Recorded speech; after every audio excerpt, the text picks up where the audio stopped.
Messi, তুমি এখনই অবসর নিও না। ফাইনাল ম্যাচ আবারও অনুষ্ঠিত হবে। তাছাড়া তোমার যে চমৎকার পারফরমেন্স, তাতে তুমি আগামী বিশ্বকাপেও অনায়াসে খেলতে পারবে। তোমার ফিটনেস ও খেলার ধার এখনো আগের মতোই দুর্দান্ত রয়েছে।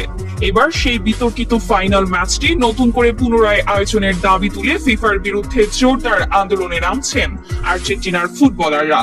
যদিও বিশ্বকাপ ফাইনাল ইতোমধ্যে শেষ হয়ে গেছে, কিন্তু সাধারণ ভক্ত সমর্থকদের একটি বড় অংশ এখনো তা কিছুতেই মেনে নিতে পারছেন না। এবার সেই ক্ষোভের আগুনে ঘি ঢেলেছেন আর্জেন্টিনার সাবেক ফুটবলাররা।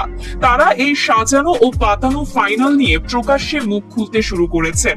এই বিষয়ে মেসির ঘনিষ্ঠ বন্ধু আনহেল দি মারিয়া এক বিবৃতিতে বলেন, এই বিশ্বকাপ কোনোভাবেই সবার কাছে গ্রহণযোগ্য হতে পারে না, কারণ খেলার মাঠে নোংরা রাজনীতির প্রভাব খাটিয়ে এবং পক্ষপাতিত্ব করে মূল ফলাফল বদলে দেওয়া হয়েছে।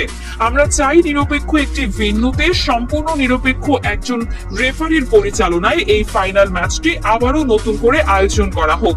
মেসিকে উদ্দেশ্য করে তিনি আরো বলেন, আমরা খুব ভালো করেই জানি এই বিতর্কিত ফাইনালের পর মেসি মানসিকভাবে চরম ভেঙে পড়েছে। তবে আমি তাকে বলতে চাই, মেসি, তুমি এখনই আন্তর্জাতিক ফুটবল থেকে অবসরের সিদ্ধান্ত নিও না। এই ফাইনাল ম্যাচ আমাদের আবারও খেলতে হবে। প্রয়োজনে এই অন্যায়ের বিরুদ্ধে আমরা ফিফার বিপক্ষে কঠোর আন্দোলনে নামব। তবুও এই ম্যাচ পুনরায় আয়োজনের ব্যবস্থা করব। পুরো বিশ্ব জুড়ে কোটি কোটি আর্জেন্টাইন সমর্থক তোমার পাশে রয়েছে।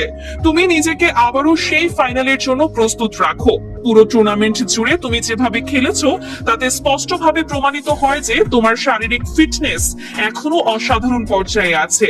তুমি অবশ্যই আগামী বিশ্বকাপেও মাঠে নামবে।